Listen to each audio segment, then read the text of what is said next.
Welcome back everyone to another injury recap video where we will be taking a look at some more injuries from week 15 of the NFL. If you are new here, this is a channel where we break down and explain the most recent injuries in the sports world, as well as keeping you up to date on any updates and what to expect moving forward. And as always, don't forget to like, comment, share, and subscribe as it really helps out the channel. We'll start with Zach Ertz, who potentially received a concussion on this play. As you can see, his head slams into the turf. In the slow motion replay, we can see the side of his head clearly make contact with the ground, creating that dangerous mechanism. So if we switch over to the biodigital anatomy tool, we can take a look at the head.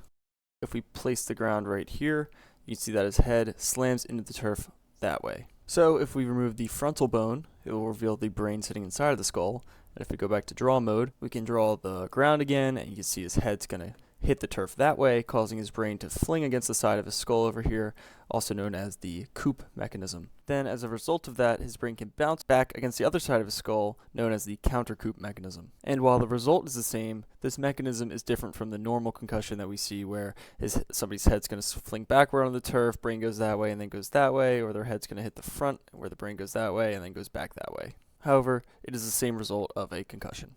And so when somebody receives a concussion, one thing we're worried about is their previous history or how many concussions they've sustained. So as you can see, according to this website, DraftSharks, Zach Ertz has received this is his third concussion. And this website's a little outdated, giving the grade of concussion. We no longer grade concussions. All concussions are treated the same and based off of symptoms.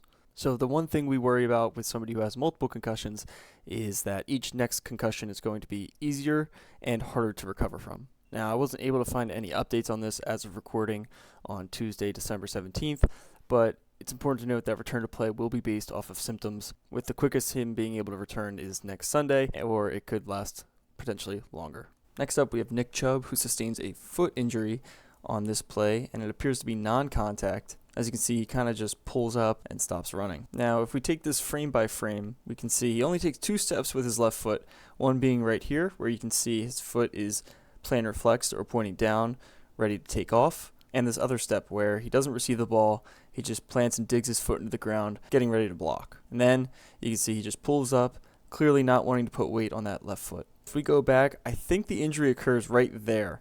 As you can see, a lot of force is going through that leg as he gets ready to drive and take the handoff. And then I think in this next step is when he plants, feels the pain, or further injures something that just happened in the previous step, and you can see he instantly pulls up. Now moving to the biodigital anatomy tool, this is a tough injury because we don't have much to work with. It's non-contact, and we're not really sure what his medical history is going into this game, if he had a previous foot injury or if this is something completely new. However, popping into draw mode, some common sites of injury in the foot would be right here, being our 5th metatarsal, also known as a Jones fracture, or in this area where a couple injuries can occur under the name of Lisfranc. And finally, you can have a fracture to just about any of these bones right here, or some sort of stress reaction in the metatarsals. Now, it has been confirmed that Nick Chubb suffered a broken foot, which is very vague, doesn't exactly tell us what happened, but I would assume if it was on that planting step,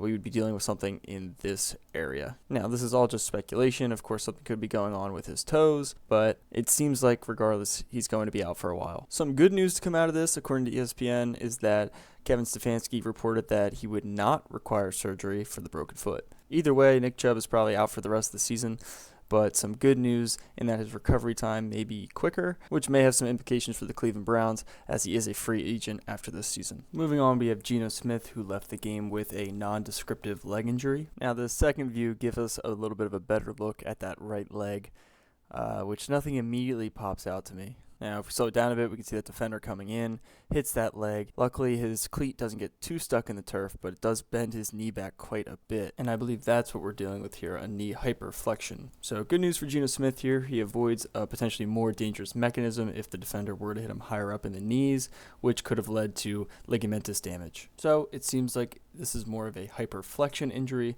which is sort of uncommon when we talk about knee injuries. Moving over to our biodigital anatomy tool, we can see the lateral or outside view of the knee and leg here. Now, more commonly with the knee injury, we'll think of a hyperextension mechanism where the knee goes back like that, and the anterior structures would be crushed like this, while the posterior structures are stretched out. Now in this case we have a knee hyperflexion where the knee will move anteriorly, posterior structures will be crushed posteriorly, and the anterior structures will be stretched. If we get rid of some of the musculature here and the connective tissue, taking a look at just the bone anatomy here, when we do sustain a hyperflexion mechanism, the back is going to be compressed, but luckily this is how the joint is meant to move, so there's not a ton of crushing and not a ton of bone bruising. Whereas when we talk about the hyperextension mechanism, the anterior knee is not meant to bend backwards like that, which does cause a lot of bone bruising. So with everything back on our knee, it seems like we have some stretching of all of our structures in the anterior and the compression of everything in the posterior, which is nothing too serious, which again is confirmed here by Bleacher Report, where it is reported that structurally everything looks okay, and their coach even reported that Geno Smith wanted and was ready to return to the game. So for Seahawks fans, it looks like it's going to be good news and that Geno Smith will be ready to return by next week. Now we have Josh Allen, who appears to have landed directly on the tip of his shoulder after being tackled to the ground, and in the second view, we can see he clearly getting crushed onto that shoulder. Now this is a mechanism in which we can see a couple of injuries, most commonly being a AC joint sprain or a labral tear. Now, I have not seen it confirmed to be an AC joint sprain as of right now, but again, going back to his injury history, he does have a history of AC joint sprains as well as clavicle fractures. So, pairing the mechanism with the history, it could be assumed that either it's going to be an AC joint sprain or, in the worst case scenario, a clavicle fracture or humeral head fracture. Now, according to one report on Sports Illustrated, Josh Allen was evaluated and everything checked out satisfactory, whatever that means, with even Josh Allen saying it was just a funky fall. Sean McDermott reported that Josh Allen is all good, and he had some tests after the game, but he's all good. Again, not really sure what any of this directly means. Just hopping into the biodigital anatomy tool, we can see our AC joint is located right here, and as well as the labrum is right in this little pocket. So looking at it from an anterior or view of the front, when we have this direct impact onto the shoulder, it can cause some disruption of this HC joint.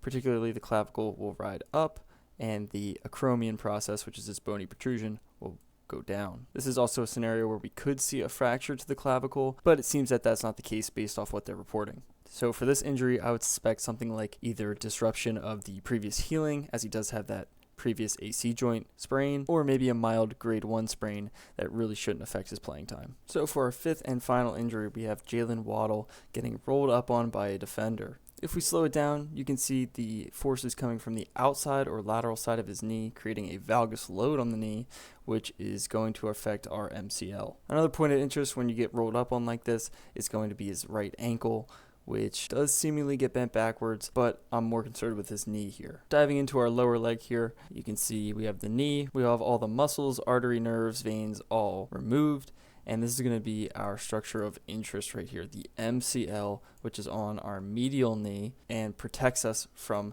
this valgus load, which just means a load coming in from the lateral or outside. So because Jalen Waddle was rolled up on, it forced his knee to go that way, causing his femur to go like this, and his tibia to go like this, essentially creating a lot of stress on your MCL. Now, it's also important to mention that with this valgus load, your ACL, which is right here, can get almost severed in half by this condyle. Because if you can imagine, your femur is going to be bending that way, causing your condyle to bend that way, cutting this ligament in half. So, it's not uncommon to see an ACL tear with an MCL tear. One website reported that Jalen Waddle was able to walk or hop and limp to the medical tent, which is a good sign, although you can, in some cases, still walk with one of these ligaments torn or sprained. But it is said that he avoided serious injury and will be day-to-day. So, again, another vague injury update, but I do think that this is a good sign for Jalen Waddle. Now, I would assume that it at least has a grade 1 strain, being that he is day-to-day. So I wouldn't be surprised if they do have him at least sit out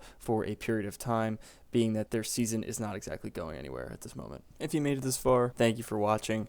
Hope you enjoyed the video. Again, please like, comment, share, subscribe. I plan on posting more of these injury videos, and all feedback is welcome. As well as please let me know if you'd rather have these longer multiple injury videos or if you like the single injury breakdown that I did on Patrick Mahomes. Hope you have a great day.